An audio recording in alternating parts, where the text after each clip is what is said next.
Yeah, welcome to the North Idaho Experience. I got two of my friends here today, and I'm pretty excited about this conversation. I'll do a quick intro. I'll start with Jim. So Jim Holder, he's a retired 30 years. 29, actually. Okay, yeah. we'll call it 30. I'll round up for that. Patrol sergeant with Yes. Garden Grove PD. And Matt Breitbach, he is I'm gonna give you the full West Point graduate. 22 years? 20 years in the Army, yeah. 20 years in the Army, retired Green Beret, Lieutenant Colonel. So you outrank everybody in the room. I'm just a lowly public servant on this side of the thing. Feels good to be outranked. So today we're going to talk about mentorship. I thought this would be a good conversation with these two guys because they both come from different fields, did full careers, were in leadership positions, and I think the power of having a good mentor goes a really long way in whatever career you choose. So, and really, it's not like, obviously parents can be a mentor, but I didn't want to go down that road. We're talking specifically work mentors in whatever field that you're in. So I kind of wanted to dive into that a little bit, and I'll start out so you guys have time to process and stuff. Because I know you're old and you think slow. A lot of TBIs. Jim, I mean, look at his face. He's obviously got lots of TBIs. You might not be watching on video. If you're just listening, Jim has a black eye today from jiu-jitsu. He's, even at an advanced age, he still trains jiu-jitsu, which is impressive. Stage. Yeah. Shocking. I can't argue that it's an advanced age. Unfortunately, I'd like to say otherwise, but that's all right. You know what? Not many people, even my age, go train jiu-jitsu. So it's impressive. Very impressive, right? What he's done in the last year. Very impressive. Yeah. Unfortunately, the young guys and bigger guys, they take care of me. Yeah. Well, elder abuse is a thing, so I don't want to get arrested. And this just happens to be a case of police brutality. Oh, it's true. Yeah. One of the other cops, one of the officers that trains at the gym happened to, well, did you do it to yourself? No, he did it to me. He Okay. went for the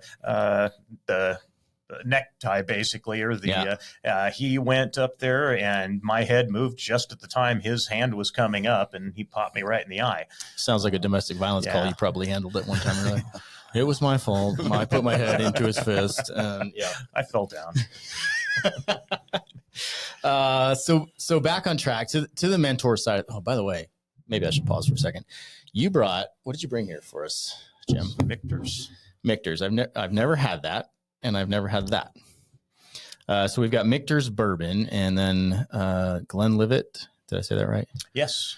Caribbean Reserve. Yeah, the Michter's I've actually never had, but I've heard good things about it. The Glenlivet Caribbean Reserve, aged in rum casks. I've had that. I was at the Glenlivet Distillery a few years ago, 2019, and that's not one of my favorite whiskeys, but it's a good one. I do enjoy it. The Caribbean rum cask has a little bit of a sweeter flavor to it. So I'm just gonna have to do it.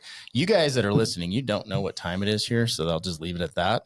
It seems completely reasonable to have a little bit of bourbon. Man, it must be nice to have a job like this. At 6 a.m, you can crack a bottle open, huh? Says the retired guy. I can't figure out how to open it. I'm getting there. Yep. Boy. Hey, Matt, there's a glass behind you if you want one too. Oh, no, thanks. It's 6 I don't start at 6. It's not that early.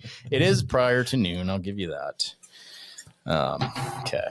I'm going to go for this Caribbean just a little bit. You want some, Jim? I'll take a little bit. Okay. Seems appropriate. I mean, I brought it in. Why not? I know, right? You did.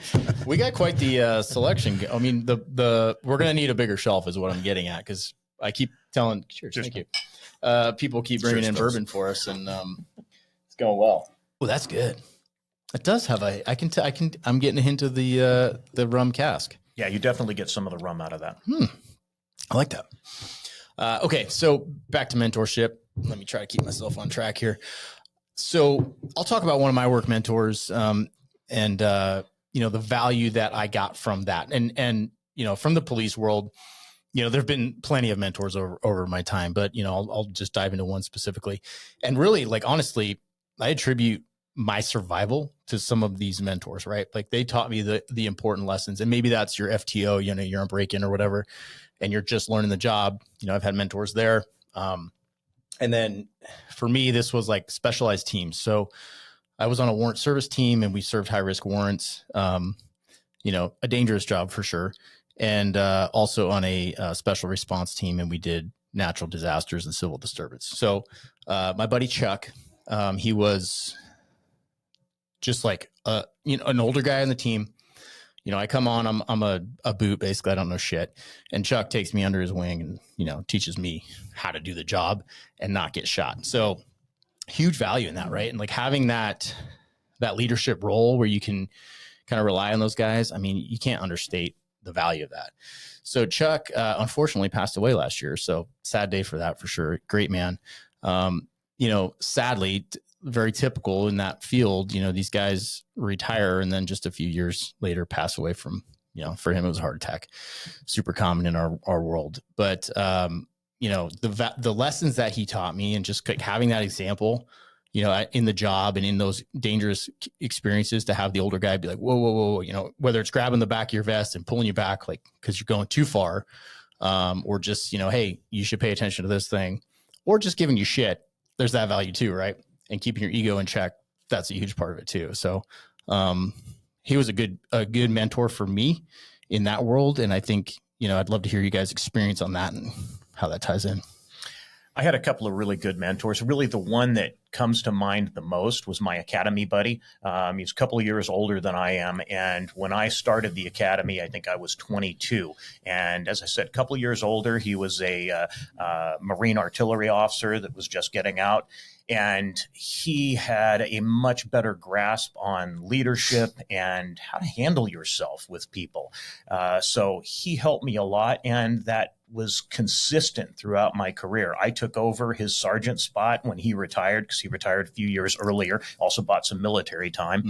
So he helped me a lot with learning how to navigate the leadership issues that inevitably come up, because I just hadn't really dealt with that. Yeah. And then I had another really good mentor in more streetwise type of thing. He was a great street cop and I worked well with him, but he wasn't able to pass on the leadership lessons. So I kind of had the best of both worlds there. Yeah. Do you think like guys coming out of the military, I've noticed that too. Like we had guys in our academy that had, you know, prior military experience, and they seem to be a notch above, like, you know. Of course they are. Right.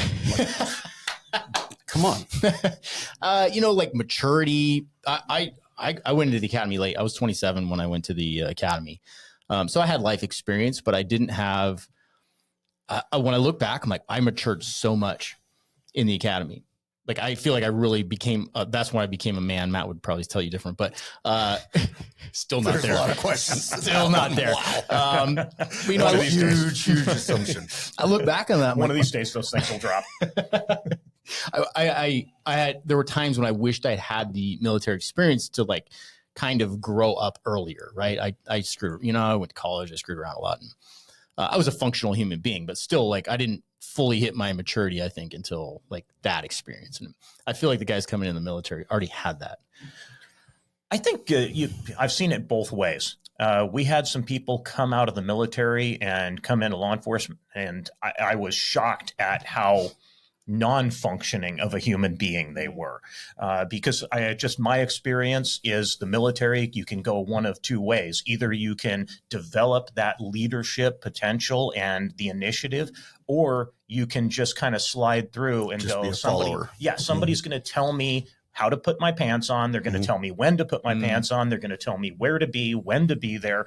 And you don't have to think. You don't have to do anything else. So I really think you can have the two extremes. That's just my experience. And obviously you've got much more experience there. Yeah. I mean, you kind of, Matt, you kind of had both worlds because you went to West Point, right? That's like a double whammy, I would imagine. What, you just 18 years old, you start that? Yeah, I think that's what it was. I mean, it was. Do you know what I was doing at 18? Probably nothing, sitting on the couch. Smoking weed and drinking 40s and being a dumbass. Wow. Yeah. Yeah, so, no, wow. I started West Point like 3 weeks, maybe 4 weeks after I graduated high school. Yeah. And skated by on the skin of my teeth. Still amazed at this day that I made it through. Because I imagine, like for me, the police academy, our academy, the CHP academy, is pretty hard. Like it's a state, you stay there. It's a live-in academy, so it's like a combination of boot camp and college in one. I imagine West Point's the same thing. Yeah, they grade you on three things: your physical fitness, your academic performance, and then they give you a military grade.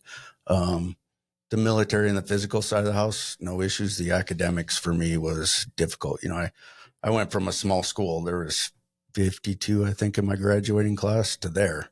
And at the time, they always tell you that it's about 15,000 people apply each year. 1,500 will get in. That's 15,000 people make it through the application process, not just start it, but make it through.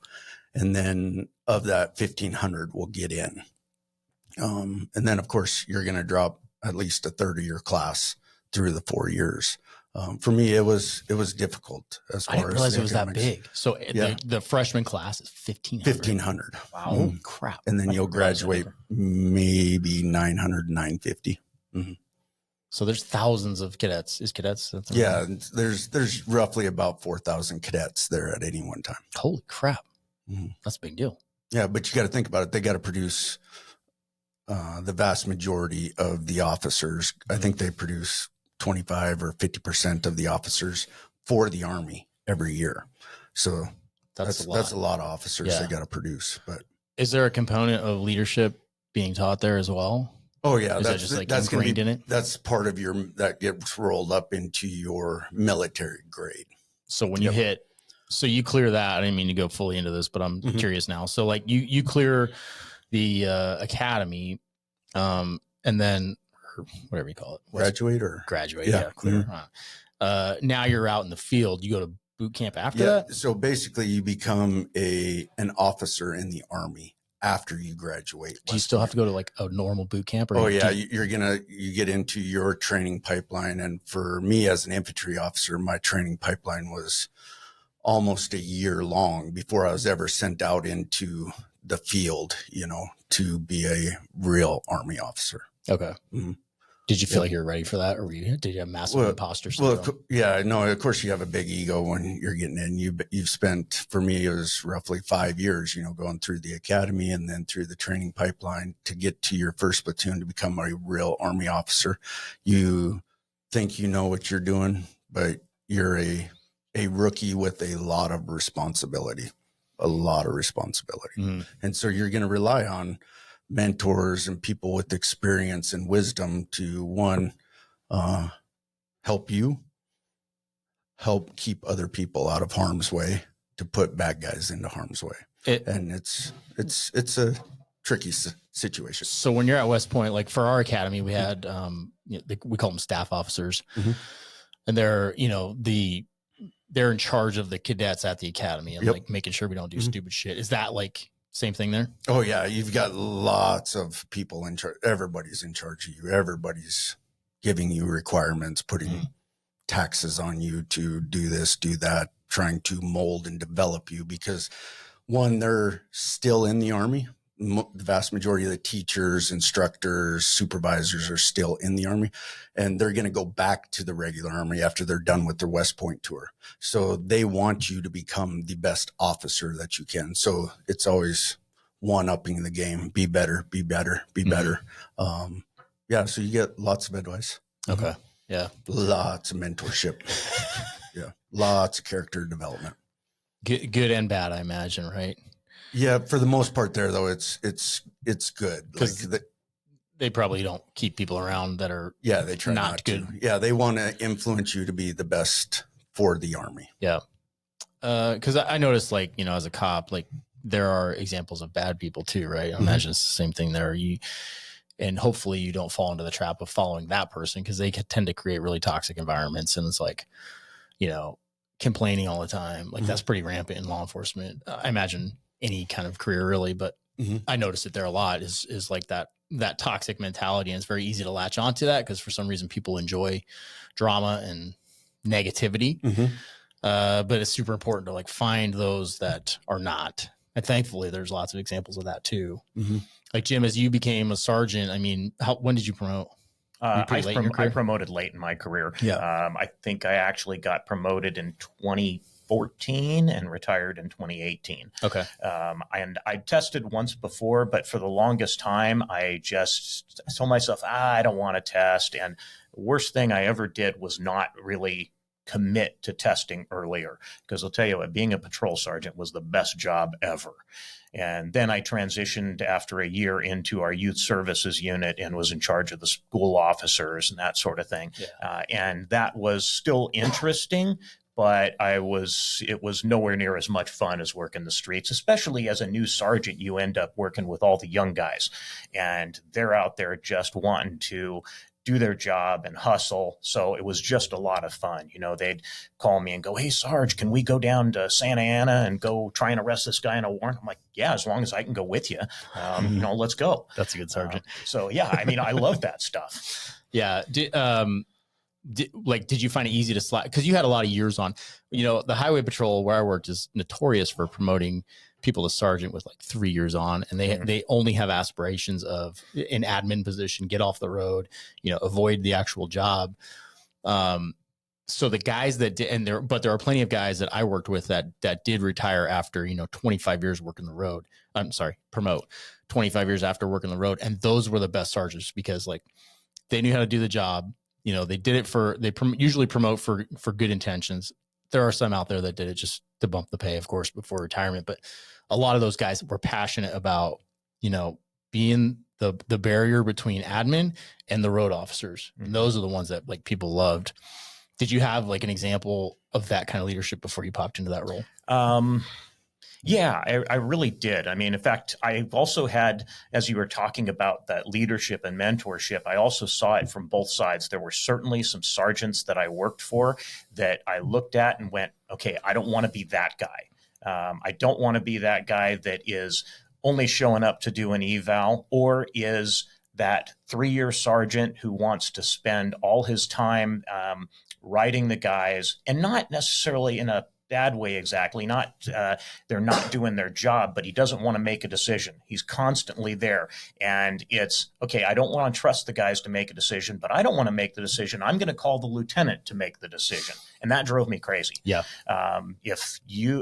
Obviously there's things you need to push up your chain of command and say, okay, this is above my pay grade, I need to get the next level involved.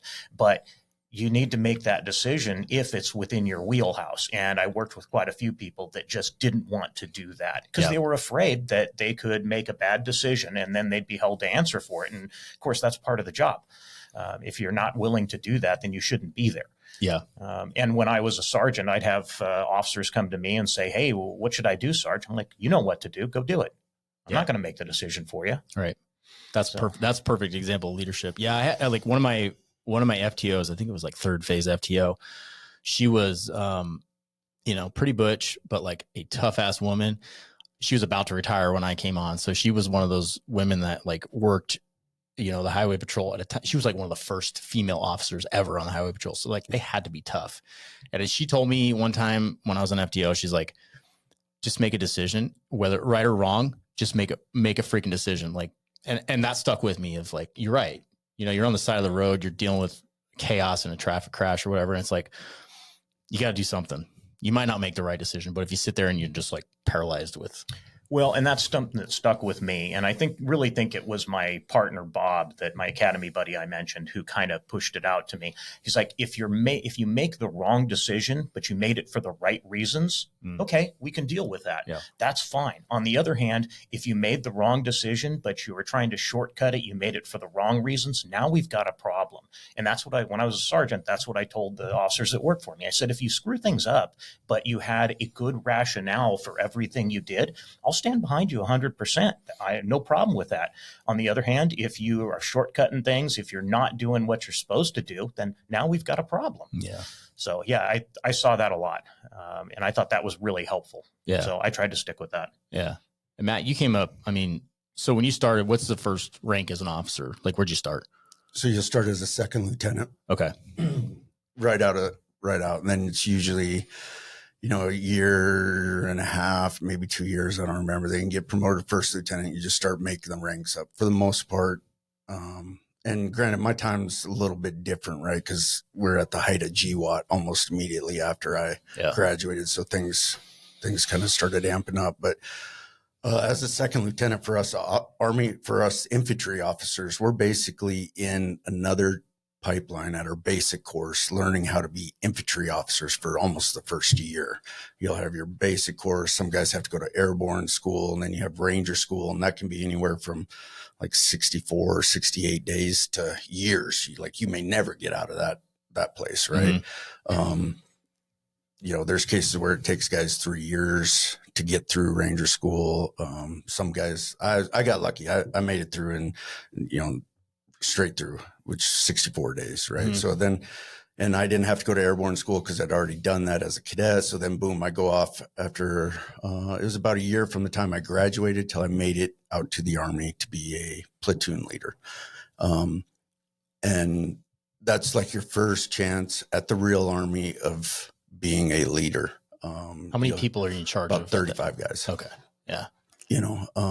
And that was, 2000 when I made it there. And then I was there for a few months as a platoon leader. Then I got moved to a special platoon with scout sniper teams, right? Then I only had 18 guys, but they're trained a little bit different. Their mission's a little bit different. So you have smaller teams, but the requirements are upped as far as physical fitness, intelligence levels, requirements, things like that. So it becomes a little bit more specialized than just a regular infantry company or infantry platoon.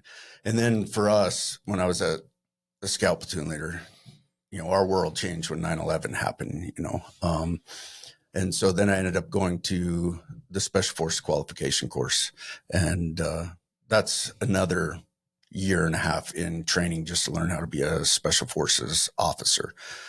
Then after that, there's a couple other small schools, but by and large, what you're being trained to do is to go to a Special Forces team. And so I've gone from, when I hit my team, I've gone from being in charge of 35 guys to being in charge of 18 guys. And now I'm in charge of a Special Forces team, and there's 12 on a team, but much different mission set. Requirements are different. Everything about the job is 100% different. Easier to manage or not easier to manage? Some ways much, much easier. Some ways way more difficult to manage. What's interesting about Special Forces that I think kind of sets us apart is the NCOs. So the guys that actually do all of the work, their experience level is so much different than anywhere else. Like when I first got to my team, it was 2004, and these guys already had 2-3 trips to Afghanistan in 2004, and even before 9/11, these guys had gone to many different countries, trained with, helped out on deployments all across the world. So you may walk into a team room and guys have, 2004 time period, guys already have 2-3 trips to Afghanistan. And to them, it's no big deal because they've been in 15 different other countries throughout their career doing a myriad of different tasks. How do you earn the respect of that crew as a brand new officer? Hopefully I was able to earn the respect. Like you don't ever know, right? Because they have to, by law, Uniform Code of Military Justice, like you're in charge of them, right? As long as the orders aren't illegal, immoral, unethical, like they're going to do. But there will become a time usually where you'll finally figure it out. Okay, I've earned the trust. They will tell you, they will do something that lets you know, okay, like I'm in the team now, on the team. And, I'll never forget, you wanted to talk about leadership and mentorships. That's the first person that I've thought of outside of family, friends growing up who molded you, right?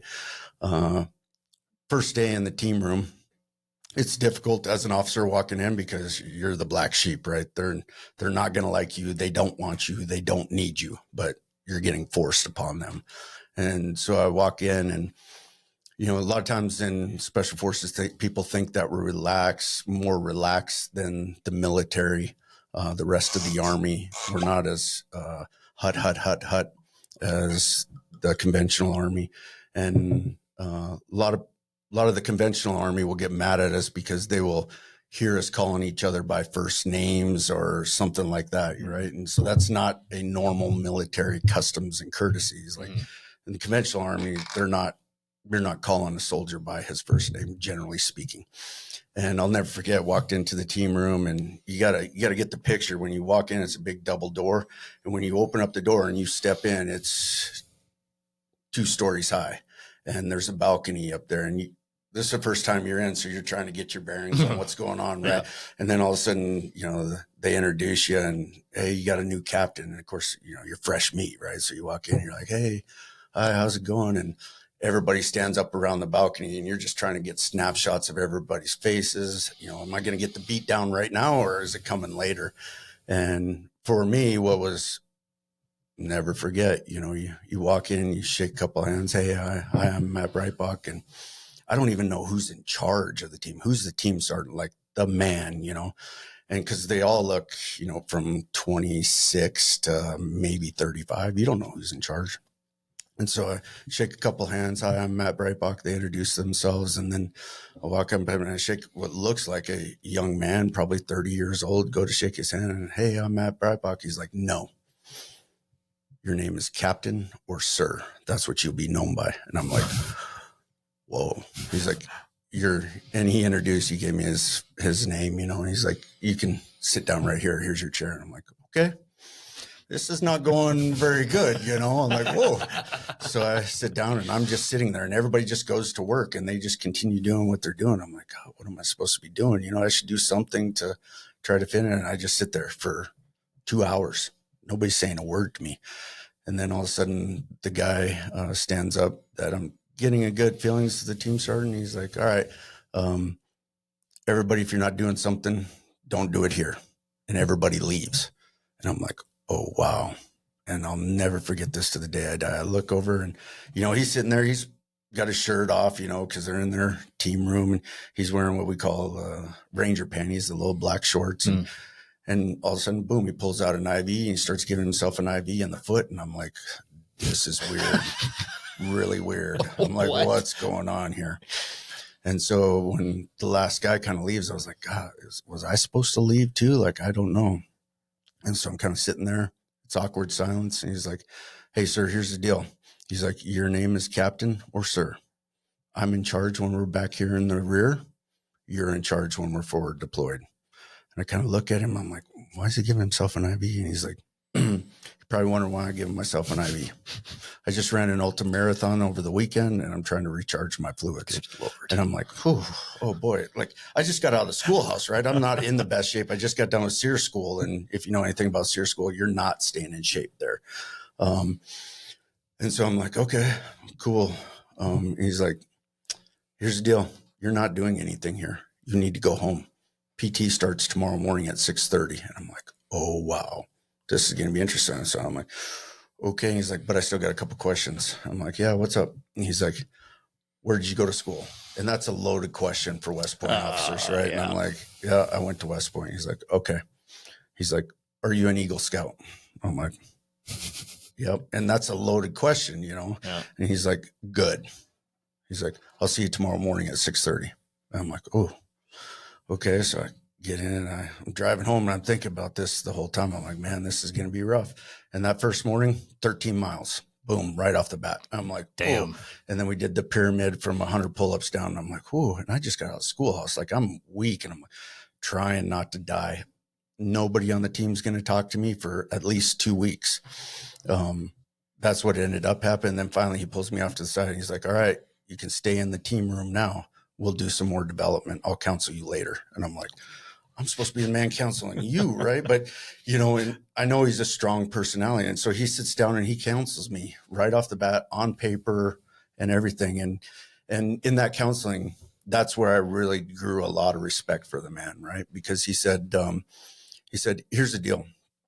Through the rest of your SF career, everybody's going to ask you, who is your first team sergeant? My job is not to train you to be a team leader. I don't need you. I can do that job by myself. He said, I need you to be developed to become a company commander, one level up. that's what I'm going to do for you. While you're here, I'm in charge in the rear. You're in charge forward. He's like, by all means, you can sit and tell me, we can talk, but I am in charge of training the boys. You're in charge of employing the boys when we're forward. And from that day, like when he sat down, counseled me on paper, which typically is the opposite way, you're counseling him. Yeah. Was eye-opening to me on mentorship. And there have been numerous times throughout my career for the next 18 years where guys are like, who is your first team sergeant? And you give them the name, and then it's like, okay, bona fides is met. This guy's good. Like that guy has the respect of everyone. Damn. Yeah. It was amazing. And that guy developed me, mentored me, and made my career what it was the rest of the time. That's freaking awesome. So you found mentorship in a guy that you outranked by quite a bit. Yeah. That's wild.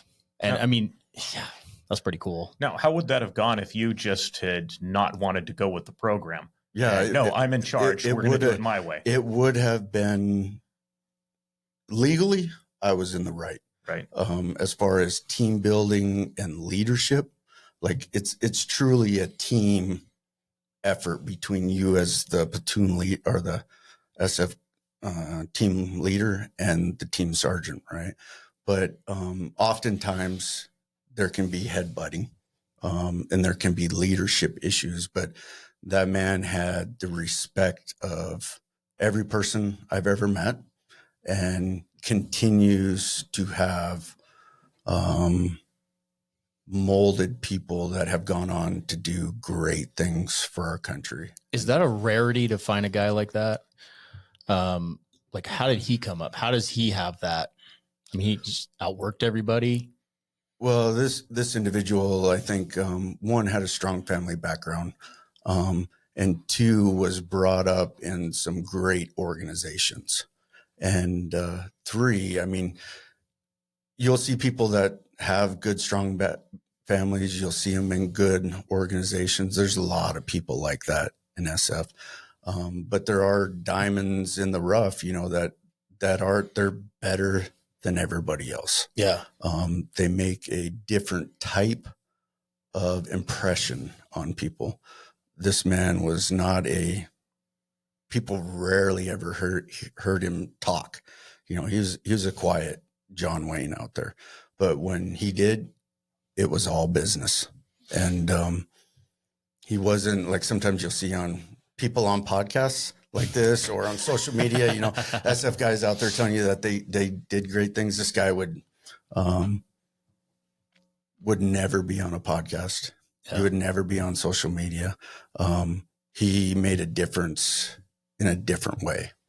The example of a quiet professional. Yeah. That's what I was about to say. Yeah. Like unreal quiet professional. I had a goal of mine, as I'm in my mid 40s, but I feel like I'm still constantly learning and growing up.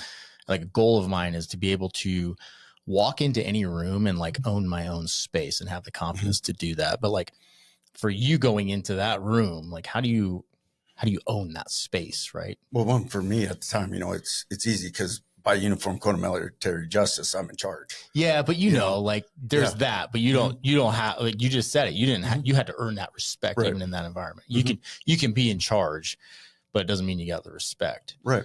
It's like, how do you, like, were you shitting your pants when you walked in? Oh yeah. 100%. Of course. Like if somebody tells you they're not, like, you're a liar.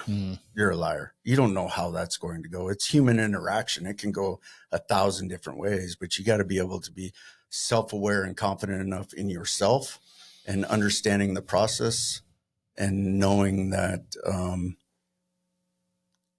it's interesting since we started talking about this leadership, one of the other things that he told me is that things will always work out the way they're supposed to. At that time, that was the first time I'd ever heard that from him, because, growing up, it's like, hey, I got to be better. You keep trying hard to change the situation. Right. And then with him, a couple times as we do our counseling sessions and mentorship sessions, and you get in some sticky situations, you'd be like, things are going to work out the way they're supposed to. And I'm like, no, we got it. And he's like, things will work out the way they're supposed to. Right. One thing that comes to mind as you're talking about that is, you can talk about being in charge, but one of the ways that in my experience, you kind of earn that respect is being able to put your ego aside and lean on somebody else. Go, okay, my situation here, I didn't go through, I was not a SWAT guy. But if something came up, I'm like, okay, one of the guys that works for me, he's a SWAT guy. I can pull him in and go, okay, what do you think? What are we going to do here? And as the sergeant, I'm still the one making the ultimate decision, but pulling in that information and getting input from people, I think is really helpful because they will look at that. And when I was a young officer, when I was able to provide some useful input, and they will go, all right, okay, I can see where you're coming from. Maybe they would take that, maybe they wouldn't. But the simple fact that they were willing to listen, go, okay, yeah, I appreciate that. They gained respect in my eyes. Yeah. That's what made my job like so easy as a team leader in Special Forces. You got guys with awesome experience, guys that worked for Fortune 500 companies that came into SF because of 9/11, right? God and freedom. That's why they were there. You had guys that were in SF 10 years before 9/11 that have been doing it for years, all the way up through it. You have some of the best trained soldiers that the U.S. can build on your team. Like, I don't have to be perfect all the time, but I have to be able to find the right answer, know who to go to, what's their background. Oh, we got issues with engineering or building or whatever. Go to this guy. Somebody's bullet holes in their chest, you're obviously going to go to your medic, but he's also trained everybody else to be able to do his job. So it's an easy job being around that caliber of people, but the problem sets that you run into are extremely difficult. Yeah. So I'm seeing a common thread here of like keeping your ego in check, and then being able to like rely on the people under you that have the experience that you might not have. And then you don't need to have all the answers, right? Like, and it empowers, having been, the guy that the sergeant might come to because, being a use of force expert or whatever it was that I had, to have the sergeant come to me, like, I'm like, oh shit, like, that's cool. Like that gives me more respect for them. And then it kind of empowers the guys under you to like, okay, I can do my job. Like, yeah, I do know what I'm doing. That's pretty cool. Yeah. And I think it helps because the other people, other officers will look and see, okay, the sergeant doesn't think he knows it all. Yep. I've worked for people that think they know it all, and obviously they don't. None of us do. But being able to, like you say, keep that ego in check. And I wish I had been able to do that more when I was young. As I think you were just saying something about learning more as I get older. And I have learned so much more in recent years that I wish I had known that 30 years ago. In fact, not just I wish I'd known it, I wish I would have listened. Yeah. Because the information was out there. Right. I wasn't willing to accept it. Yeah. Yeah. I like constantly have that thought of like, man, I wish I could go back to this point in my life because the skills and knowledge that I have now would have made me that much better. And it's like, damn it. But you're right. That information was there. I just wasn't willing to listen to it. God dang it. By the time I'm 90, I'm like, I got shit figured out. Then I'm going to die. One more year. No, that's me. I think I might be the oldest one here. But that's Possibly. Also something like this also takes me back to some of the other discussions that we've been having, the academy and everywhere else, about some of the books we're reading and things like that. Different mentors, trying to help you improve your life, some of the books that we're reading now are making us question things that maybe we hadn't questioned in the past. And it's good. It was funny when you first approached about doing this. I was like, man, the person you need to have on is, Big Jim from the academy, from all the stuff that we've been talking about lately with leadership and attitudes and stuff like that. And glad you invited him on. Yeah. Both you get, like, we have a lot of these discussions at the Patriot Board, but we never really get to hash them out because there's distractions and time limits. That's why I figured both you guys together on here would be a good discussion that I think people can find value in, whether you're 80 years old or 20 and you're, just starting out in life. Like, it's important to listen to the experience and like actually listen to the experience out there and like try to embody that and embody those lessons. Cause like I said, damn it, I wish I could go back. I'd make a lot of different choices. I think a lot of it too is just not taking yourself too seriously. I mean, you take the mission seriously, you take what you need to do seriously, but not taking yourself too seriously is really important. Because Yeah. And how does a person do that? Not take yourself in the situation seriously. I mean, we're all A+ type people. We're always trying to make things better. And so you're internalizing that and spinning it in your own head and trying to make your life better. Like that's something difficult to do, not take your situation serious. It wouldn't be a situation if it wasn't serious. right. You know? And so that's why I think that this whole thing about leadership and mentorship is so important. To have an outlet to talk to somebody on a one-on-one basis, 2-on-1, you know, whatever that basis is. And oftentimes I see people get wrapped up in their situation and somebody will try to give them advice or be scared to give advice because they're afraid of the consequences later. And being afraid of consequences, whether you're giving the advice or receiving the advice, is, you know, don't worry about the future because 85% of it doesn't come true, right? Right. You know, so Yeah. you have to tell yourself that over and over and over when you get in these situations. And that's one thing that I personally have really struggled with is people come and asking for advice, right? How do you know that you're giving them the right advice? You just don't. You don't. You know, so a person came to me wanting advice on retirement and next jobs and stuff like that. And I gave them the advice to follow their dream of what they wanted to go do. And the person at the time didn't think that they were good enough to go do what they wanted to go do. Well, then, and I was basically like, you need to put your resume in. And the person ends up going and doing it, makes it, doing good. And then all of a sudden the person was killed on the job.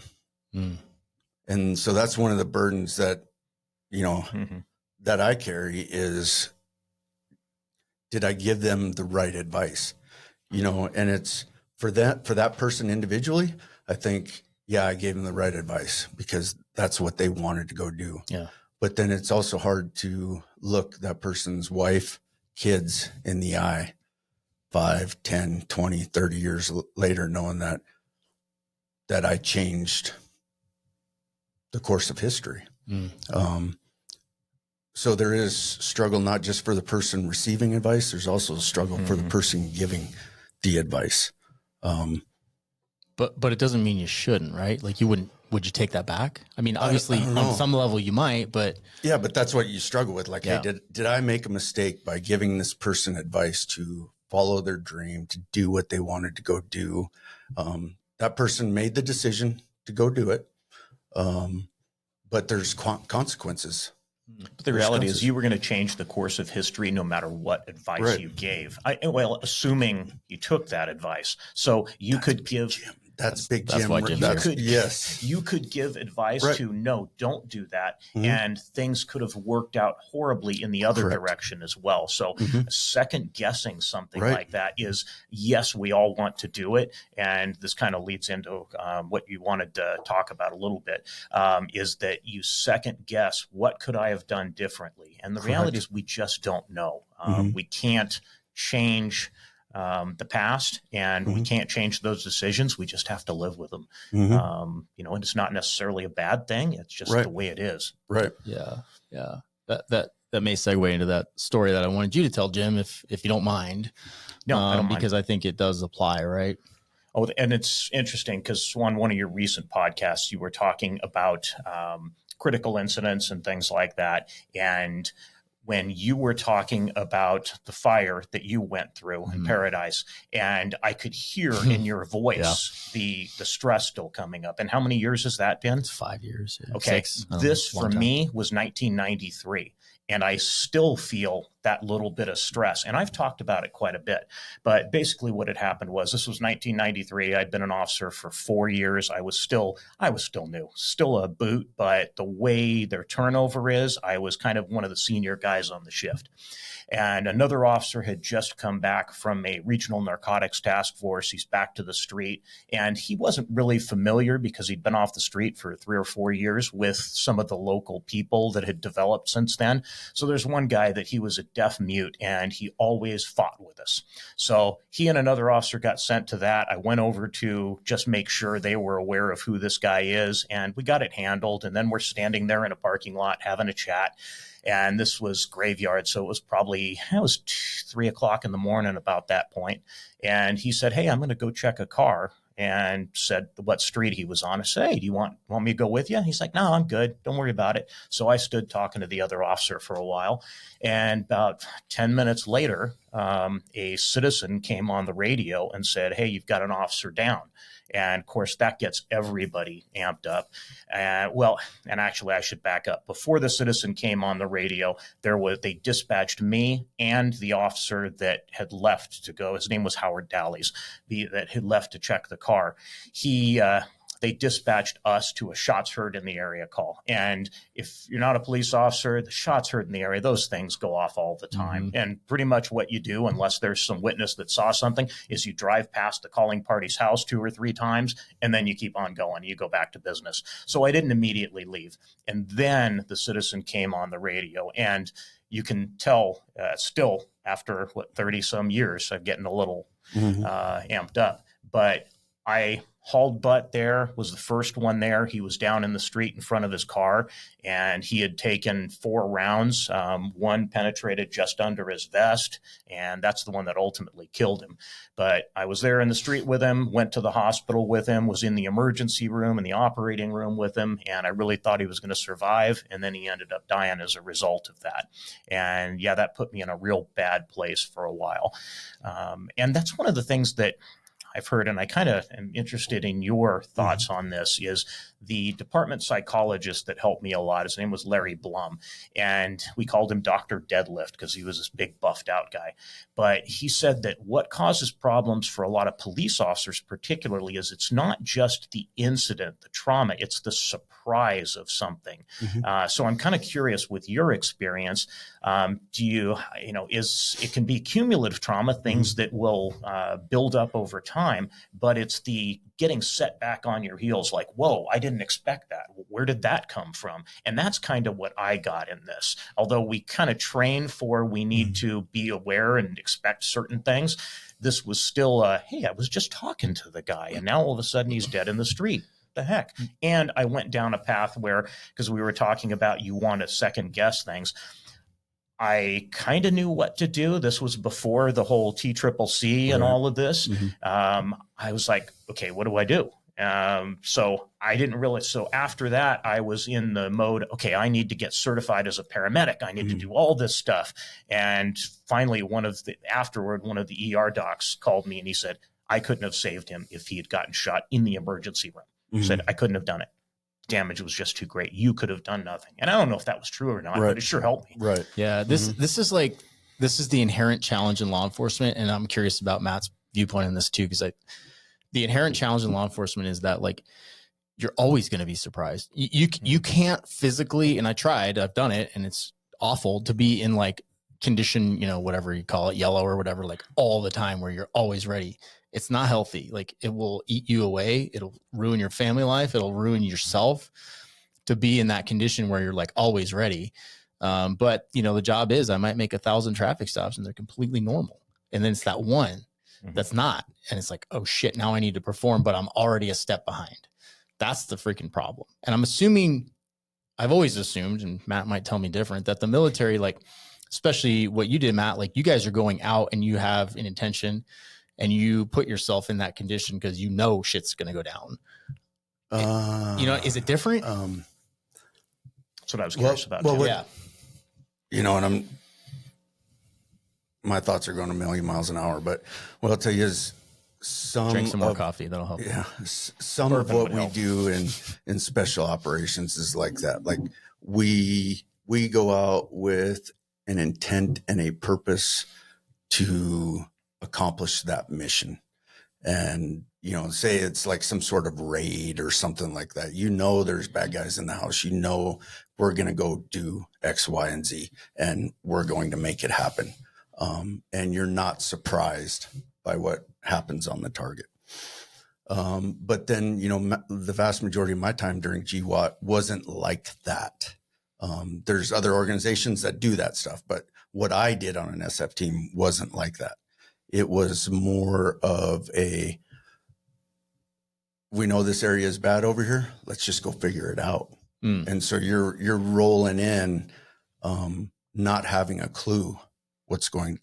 I don't want to say not having a clue, because we had a clue about what would happen, but it wasn't going to be 5 minutes on target and we're pulling off. It's like, hey, we know there's a bad area. We're going to go in there. We're going to fix it. Yeah, we're probably going to get shot at, but we're going to fix whatever the problem is. But maybe not get shot at too, right? Like, yeah, when I picture a raid, I'm like, you guys are going in, and it's like us serving a warrant or something. Yeah. You know, you've got an armed individual, like, maybe not for us, but like maybe for you, Matt, you guys are going in and hitting a target and they're armed, and like, yeah, we're probably going to get in a shooting. Like, even serving warrants, I never got in a shooting doing that. Done it many times. But the potential was there, and it was easier to get myself into that mindset. Right. So, yeah. And like, I'm not saying that we don't go out on missions and don't have the mindset that we're going to get shot at, but you don't know, like, you got to remember, it was a different time during my heyday from like 2004 to 2007 on a team. It was more of, hey, we know we have problems out in this village. Let's go out and fix it. Yeah, there's a couple of bad influencers. There may be 10 or 20 bad guys there, but who knows? Let's just go out and see what the problems are, and we'll try to fix it. And it may be like, hey, we need to go out and drop out medical supplies. And that's what we go out there to do, or to build a school or a water well or any of those types of things.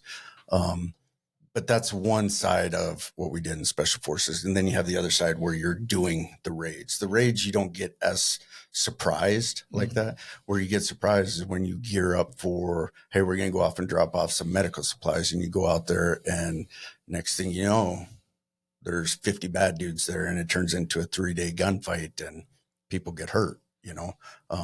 Those types of things are surprise. But what I always tried to, what was impressed by my mentor upon me, was to try to keep things, stick to the basics, like the basics. We only had 4 things that we did on our team: attack to the right, attack to the left, withdrawal to the right, withdrawal to the left. We didn't get wrapped up around the little intricacies of every individual movement. It was stick to the basics. And that's about as basic as you can get. That's what we practice all the time. And then with us, the way we train in special operations is we work on the basics, and then we throw the wazoo things into the training missions to try to surprise people, to keep situational awareness and things like that. But yeah, you know, you're talking to me about mental health type stuff. Like, I'm just a dumb knuckle dragger, right? That's why I got married to the psychologist, and that's what she does, you know. And I don't necessarily understand that world. I just know that every individual is different and they process things differently. But through my career, what has helped not only myself, but a lot of my friends, is having a trusted agent that you can sit down and talk to.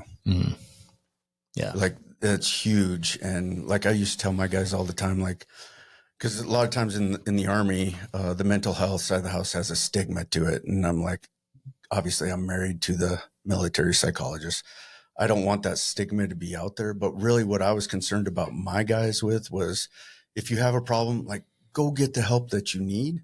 But I wanted all of our guys to go talk to somebody, a mentor, you know, whether that was in the team room, outside of the team room, whether it was talking to a psychologist, for improving their life overall. Don't just worry about the one little problem that you have. Like, worry about improving your life. Go talk to other experts, other key individuals. Find that mentor that you can sit down and have those deep, dark discussions with, and work on improving your life. And if you're not getting that out of the mentor, go find a different one. Yeah. There's a lot of value in that, because I can think of experiences where, I've been to therapy as well, but also sometimes it's just having that conversation with somebody that you trust, that you can talk to, that you look up to, because there's been times in my career where I was like, man, I was like, am I a coward? Like I freaking did not handle that well. And then you go talk to like, my buddy Chuck or something. And yeah, he'll be like, yeah, you're a pussy, but no, not really. Like, no, I went through that too, or I feel like that too. And then to hear it from somebody that you respect like that, you're like, okay, like that's normal. I'm not a coward. That's cool. Yeah. The things that people on, fire, law enforcement, military do, it's not normal stuff in this day and age. It was when we were all cavemen, go out and beat each other up. But that's not how society is supposed to run in a civilized manner. Right. Our job in those roles is to insulate society from that shit. Right. That's how I look at it. And obviously, Jamie, like you must have found you went through that, right? With your experience. Did that drive you into a dark place? Oh yeah, it absolutely did. My wife and I were fairly newly married, and I ended up deciding, and the psychologist ended up kind of working me through this, in that I decided I wasn't in love with her anymore and needed to get divorced. And ultimately, he pointed out that really what was going on is I was basically trying to protect her and myself in case I got killed. And my brain was it was damaged. Right. I was broken. So, and we worked through that, and, she's a saint. We're still together. We just had our 34th wedding anniversary. Congrats. So, but yeah, there's those things, talking to somebody else. And the reality is they pushed me to talk to a psychologist the morning that I came in. And there were some failures, as far as, I say failures of leadership, but things that should have been done differently, of course. And some of that has changed over the years. We're now 30 years down the road, and departments have recognized, okay, we need to not do things that way. But one of the things was they ended up bringing me back from the hospital, and I was still in scrubs because I had to go into the operating room. And I wanted to change back into my uniform, but they're like, oh, no, just wear the scrubs. And of course, I come walking into the apartment wearing scrubs, and everybody's looking at me like some weird bug or something. No, I wanted to walk in the way I walked out. And I understand why they did it. There was nothing malicious about it. They just didn't understand. But I didn't want to talk to the psychologist, because my assumption was, okay, if I say anything that it doesn't sound good. So my answer was, I'm okay, fine. Classic. And then what did we do? We went out drinking. That's another way. We did a whole bunch of drinking. Made the situation worse. There's some interesting dynamics. I'd say this a lot, and things are getting better, right? But in my 14 years, I went to one critical incident debrief from a shooting, and like, but all the other traumatic incidents, all the crashes of dead kids, dead people, whatever, fires, floods, like all the shit, never again. And I was like, that's kind of a failure. Luckily I had some people I could rely on that, shared those experiences with me, and we could talk about it. But that is a problem. It's getting better, but there's a lot of value in that. And yes, like everybody goes into those things like, I'm good. I'm good. And then you sit there and you're talking like, actually, I kind of needed that. Like, those are the things that are difficult to deal with too, that cumulative stuff. It's difficult for the department or the agency to identify. If you're involved in a critical incident, a specific one, they can go, okay, you need to talk to somebody right now. On the other hand, those things that just start building up, they won't necessarily identify. And one of the things that kind of comes to mind is we had an officer she was one of my trainees, but after that, she gave CPR 3 times, and none of them were successful. And a sergeant at the time referred to her in briefing as death breath. And and I mean, this was early 90s. And some of it's team room banter, but it is. But it can take a toll. Yes, but inappropriate in that context, and certainly hard on her.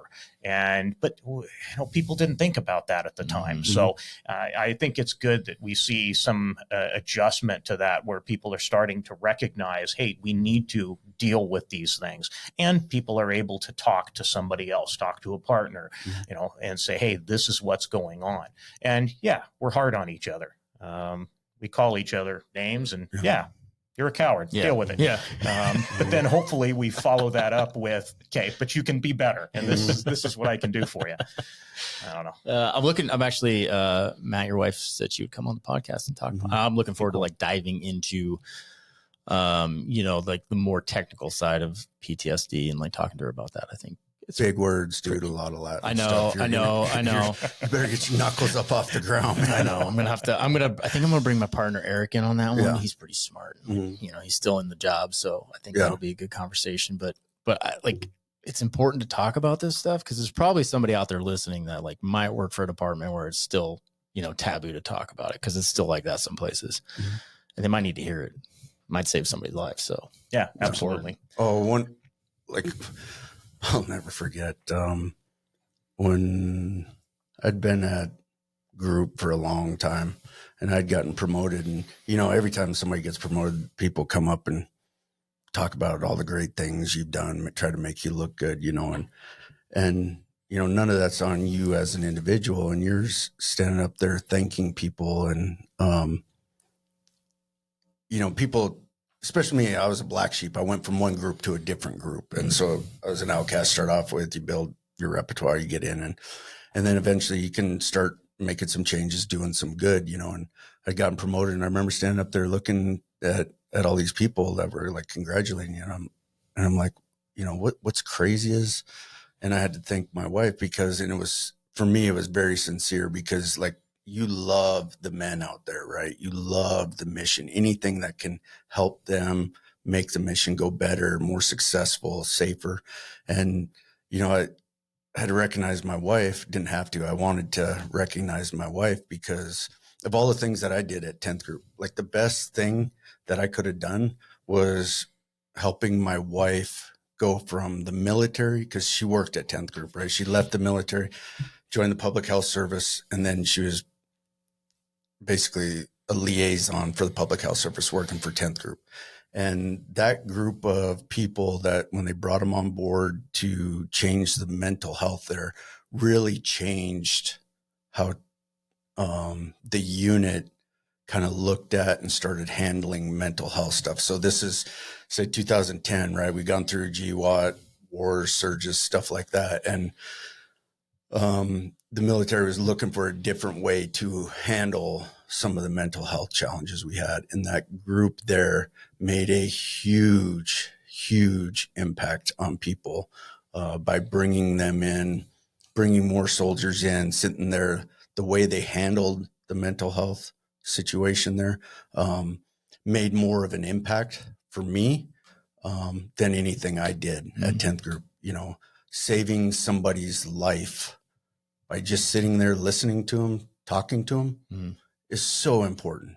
Like that's huge about changing the world. Do you think, and I've wondered this before, like the guys that are in special operations as opposed to like the regular army, or is there a difference there? Are they, I mean, they're probably experiencing similar trauma. Do they handle it differently, or is it really the same? You would have to ask my wife. I will. Me, I would say yes. I think there's studies out there, I'm fairly certain, about cortisol levels and stuff like that, that people who are better trained, more properly trained, will handle those stressful situations different. I would ask her about the scientific evidence of it, but I would say, in my opinion, yes. Not educated, but I'll also tell you that those types of people handle the situation good, but when they don't handle the situation, it's going to go bad, and bad in a bad way, like the end. And so, yeah, I would talk to her about that, because I wonder if guys at that level are just more predisposed to being harder on themselves, right? That's like maybe the motivation that gets them to where they're at. So when it comes down to that and they go to a dark place, they're like extra shitty on themselves. Well, I would take it more as in they're machines, and machines continue to go until they're broke. And then if they ever get hard broke, it's broke.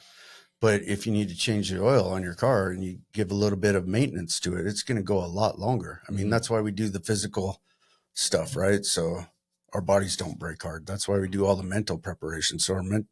But if you don't continue to work on that and improve that and maintain it, and it goes broke, Like it's hard broken. It's a lot more difficult to fix something that's hard broke than something that just change the oil in it. Yeah.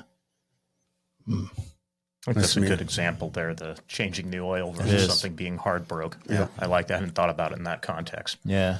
But you see that a lot. You know, if we can give a guy a little bit of help, they're going to continue running.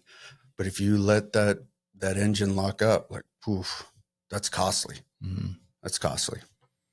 Yeah. Matt, you're gonna have to tell a war story because there's some people out there that are listening that were upset last time you didn't tell anything. I was upset last time. You're not the only one. Yeah. Well, I wasn't prepared for that. Here we were talking about leadership and mentorship. You know, and well, you might be. You know what? You're good at war looping things in. I bet you could loop something in. I could tell a quick story while you're thinking about mentorship. Oh, yeah, I think you just thought of a good one. I thought of one, but I'm like, I don't by know. all means. No, I don't want that one out there. No, okay. Come on. It's hypothetical, yeah. right? Well, what I guess I'd ask your listeners, viewers to do is understand that there's a difference between Olympic runners running and somebody running for their life. Mm. And that's, that analogy is kind of hard, but I remember a day when a guy, after we had done some things that was like, hey, sir, this is one of the funniest things. He's like, there's a difference between somebody running and somebody running for their life. And I'm like, oh, what's that? And he's like, based off the scenario, I won't get into that, but based off the scenario, this is somebody, and you have to be a viewer right now, Olympic runner running. Mm. And then he's like, and this is the difference between an Olympic runner and somebody running for their life. And, he goes through the motions to where his hands above his heads, I can't lift my arm, but hands above his heads, he's just, and based on what we had just gone through, that was the perfect analogy. That guy was running for his life. And I'm like, that's really good. Good guy or bad guy? Bad guy running for his life. But it wasn't. How'd that work out for him? It didn't end well. Yeah. Yeah. Yeah.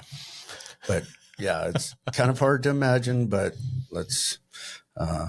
we meet face to face sometime and I can tell you there you go. There's the invite. Yeah. And it's hard to tell some of these stories because thankfully a lot of the people that listen to this are from our world, right. So they understand, right? But there's a darkness to it. And obviously we use humor to mask that darkness, right? It makes it okay in our mind. So I'm sensing an element of that, right? Where in the moment it was like, yeah, it made sense, right? It was at the time, one of the funniest things I'd seen and heard in my life. Yeah. Like, yeah, there's a difference between an Olympic runner running and somebody running for their life. Like when you're running for your life, you are flat running. Yeah, flat running. It's a matter of motivation. Yeah, records. Big motivation. big motivation coming your way. Yeah, help you out. Is that like the "you'll only die tired" kind of thing? Yeah. One of those. Yeah. What's up with your arm? How come you can't lift your arm? Well, I got all these big beasts at the academy. Is that what it is? No. Yeah, for the viewers and the listeners, I got a bad arm that Seth likes to try to make fun of old, retired, disabled vets. So if you're rolling with Matt at jiu-jitsu, I recommend going for the Americana on that arm. That's a deal killer. If you can get it. Which arm is that? I don't want to say it out loud because he might have enemies out there. If you come to the academy, I'll tell you. If you can get it, you can get it. I'll probably tap a lot faster than you're going to get it, though. Yeah. Yeah, no, the shoulder had a little bit of trouble in high school, and then I was in that helicopter crash, broke it in a couple spots. And then a few years later, somebody made a mistake, raised an electronic barrier underneath me as I was driving over it, and basically wrecked. Motor vehicle accident, ripped all 4 rotator cuff tendons off. I hadn't heard that one before. Yeah, and then take that back. 3 of them were completely torn off. The 4th one was hanging on by a millimeter, and it took 5 reconstructions to try to get it back together. And I still have limited range of motion. So you can still outshoot me though. So there's that. Yeah, but I mean, you're a cop. Come on. Oh man. Speaking of that stress. So, Jim, for example, haven't had that really stressful experience early on in your career, do you think that made you better at handling it down the road or worse? Initially, of course, it was a problem, but once I got over that hill, I think it helped me a lot. And it also helped me to help people around me a lot. 100%. Thank you yes. for that, because you help a lot of us. I don't know how I help a lot of us here, but Example. He does. But I think it helped me a lot in being able to help people navigate those things. You know, I didn't mention it earlier when we were talking about it. I mentioned when we were at Patriot Pour one time that soon after that, I mean, I was that guy with a gun barrel in my mouth. I was literally in an apartment while my wife and I were separated, and I had the gun barrel in my mouth. The only reason I didn't kill myself is because I lived in the city that I worked in, and I didn't want my guys to find me. That if I had lived in the neighboring city, I probably would have done it. And at the time, it made perfect sense to me. It just did.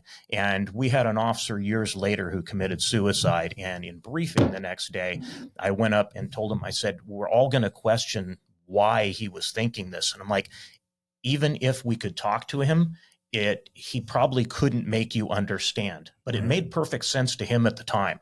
And that's just the reality. We can't necessarily understand how they're going to justify that to themselves. And they call it they say it's the ultimate selfish act, but I don't really think it is. Most of the people, when they do that, they are literally thinking their friends, their family will be better off without them. They're not thinking of themselves most of the time, at least in my experience. And I'm not an expert, so I shouldn't speak in absolutes. But I think most people, they're thinking the world and their friends and family will be better off without them. So they're not thinking of themselves and selfishly necessarily. That's such a hard concept for me to wrap my brain around. That's a point of view thing, though, right? Their point of view is that it's not selfish. For us, the point of view is it's selfish. Yes, and I agree. But people look at it and they think they were thinking they're selfish. And yes, for everybody that's left behind, it's a very difficult thing. And yes, it is selfish. You look at it as a selfish manner. We're all going to pay the price for it. But blaming them, saying they were selfish, I think is a mistake. I agree with you. I'm just trying to say that, like, there's points of view. Yes, I agree on this. Yeah, that because it's easy to go down that road. I wasn't involved in this, but there was a chippy in Sacramento area that like shot himself on duty in his patrol car, and all his B partners found him. And I hear that story and I'm like, and I knew some of the guys that found him. I hear that story and I'm like, God damn it, like, fucker. Yeah. Oh yeah. You know what I mean? So yeah, from the outside point of view, it's very easy to say that. Like, you just put that in people's heads forever. Yeah. Damn. So it's so hard for me to wrap my brain around that thinking. I just, you know what I mean? It's so foreign. And I think it's foreign for most people, right? Unless you're the guy or gal in that situation. Yeah, I think so too. I don't think, like I said, I look back on it now and I can't imagine being in that dark of a place that I couldn't adjust for it. That I would be there, but I was there at that point 30 years ago. And it makes no sense to me now, but at the time it made perfect sense. Yeah. But I also want to, this also goes back to mentors and leaders being able to reach down, understand, change the situation. Right. And I'm big on people finding the right mentor and leader, to help them get to where they want to go. Whether that's, like in my case, as soon as I got to a team, I've also had mentors later on that were outside of my chain of command, outside of the military, who have also greatly helped me out. And to me, it seems like when I go back and think about these people, it's people that were willing to sit down, listen, not judge, and be able to, like I say, provide wisdom and advice, not necessarily about one particular instant or situation, but about life in general, not just about one situation. Yeah. Those are the types of mentors that I look for, the wise people that are able to give you advice on life and not just a particular problem set. You know, and like the older I get, the more I seek people out like that, and I want them to be in my life.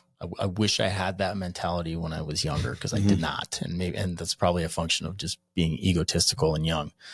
But like, you know, I think of, you know, Jim, you, like Tim at the Patriot Board, like guys that are like, you know what I mean? Like, I just feel more comfortable being around that. It's like immediately I feel like I can let my guard down. There's huge value in that. And I'm sure I had people at work like that when I was younger, but I guess I didn't quite realize the value in it at that point. I don't think any of us did when we were young. Like you said, we're young and we basically know it all. Yeah. So if you're out there listening, like, find those people and listen. Shut your mouth. Sometimes you have to heed your own advice. This is true. Thanks. Well, you both said it. Oh my gosh. Yeah. So, well, gosh, guys, we are at 1 hour and 15 minutes, by the way. These conversations go quick. Can I give a little story about a failure of mentorship? I would love to. And because it'll also it'll lighten the mood just a little bit. When I was a new sergeant, one of my mentor that I already mentioned, Bob, who was my academy buddy, he was the sergeant on the shift that I worked on. And he was getting promoted. I was taking his stripes. So I was moving right in to supervise the officers I had been working with, which I was already a corporal. So I was already in that semi-leadership role.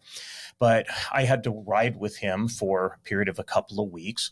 And we're working one night, and one of the young officers finds some armed robbery suspects. So Bob and I'm driving the car. We're hauling butt to get there. We get there, and it's right underneath a freeway off-ramp. I jump out of the car, and somehow, as I'm closing the driver's door of the car, I kind of turned my hand like this, and I closed the door, and I managed to slam my thumb in my car door.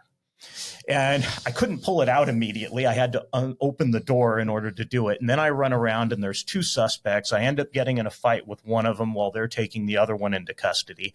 And then while I'm still getting him wrapped up, my partner, Bob, comes over and helps me get him cuffed up. And once we've done that, I'm like, oh, my thumb. And he's like, the guy broke your thumb? I'm like, no, I did it in the car door. Why didn't you train me better? And it became a whole joke that still goes on to this day. In fact, I couldn't even turn the keys to start the car. I had to reach through the steering wheel with my left hand to start the car, but I didn't want to go to the doctor or anything. So I drove around like that and operated like that for a couple of weeks. Thumb. And so the funny part is, and the reason I really bring this up now is I haven't seen him in a couple of years, and he's coming up to visit me in a week. So I'm going to have to point him to this. You better wrap that thumb while you're there. People don't understand the risks of law enforcement and slamming your hand in a car. Twice in my career, I did it. One time, I was in the passenger seat, and I had my hand just like up on the door, the top of the door. My door was open. I was working with a big old boy, and he got in, and the car rocked, and the door slammed. All my fingers and like stuck. Like I had to open the door to get my hand out. The other time, I'd taken a patrol car home, and I was like leaving early for a deployment to a civil disturbance, and my kids were like sleeping. My son's window was like really close. So I'm like, I'm going to silently close the door, and I fucking slammed my thumb in the door, and it was my left hand, and I can't, like operating a holster, there's the thumb, you got to push the thumb thing. I could not like open my holster. So I'm like, that was probably a good thing for potentially. So I'm at like this, civil disturbance, and I'm like, hey, Sarge, like I can't get my gun out of my holster. Like if shit goes down, I have to like reach over, open the hood, and then grab it with my left hand. That was terrible. Yeah. So kids, law enforcement is a dangerous profession. Yes. Watch your fingers for sure. And if you can't draw your sidearm with your weak hand, you need to train. You got more. an issue, right? You can't, need to right? train. There's ways. There's ways. You got to reach over and get the hood. You need to train more. You guys had you probably didn't have any retention on your guns. Personally, we didn't even walk around with them. Yeah. We didn't need them. You are the weapon. Yeah, that's right. All up here. Back to the mentorship, like one more thing, like obviously you'll find mentors in whatever you do, right? Like even jujitsu, like one of my first mentors when I was 20 years old working at a bar was the guy that got me into like mixed martial arts, jujitsu, my buddy Jason. Like, you know, he's a few years older than me. He had been through like the MMA game, and like he was an excellent mentor for me in that world. You know, even me coaching jujitsu, you coaching jujitsu, like I have guys in my class that are older than me, but like, you know, I might be a mentor in that role for them right there. They have a lot of other skills that I might, you know, they might be a mentor for me. So like it kind of goes both ways depending on what activity you're involved in. So like you can find them everywhere. Well, I think another important point is identifying in what areas they can be a mentor, because I had mentors, one that was excellent as a street cop, not so much a great mentor as far as life skills. So you can, and not accepting everything that somebody gives you, being able to weed out the, okay, you're really good at this, but I'm not going to follow you on that. Yeah. You're on your fourth marriage. And like, exactly. Maybe I won't take marriage advice from you. Yeah. Trying to, being receptive to mentorship, but also being willing to identify, okay, that's maybe not the way I want to go, and having a good reason for it. Yeah. Not just your ego getting involved, of course. Yeah, 100%. Well, now we're at an hour 20. Thank you guys. I think we'll call it for today. Like these conversations are very important to me. I selfishly glean all of the information that I can out of people like you, and I just hold it. So thanks for that. And Jim, I need to say that I really respect the fact that you're wearing a Killdozer t-shirt. I was literally talking about that the other day. And like, if you don't know what Killdozer is, Google that shit and check it out. Cause that's like an example of how you fight back right there. Damn cool shirt. Yeah. When you drive ordinary people to extraordinary lengths, unfortunately it does happen. That's how you get a Killdozer. That's great. Yeah. Check on your friends. They may need help welding. Yes. Yeah. And I say this a lot, but like, if you're out there, I don't care who you are, and you need help and you want to talk to somebody, shoot me a message. You want to connect with Jim, I'm sure he'd be down with it. Or Matt. Man, maybe not Matt. He's pretty reclusive. Just kidding. Hard to find. Yeah, he didn't even share a little bourbon with us. I know. Wow. Thank you guys. Really appreciate it. I think these conversations have a lot of value. And hopefully somebody out there got something out of it. Let's do it again sometime. My pleasure. Cool. Sounds good. See you.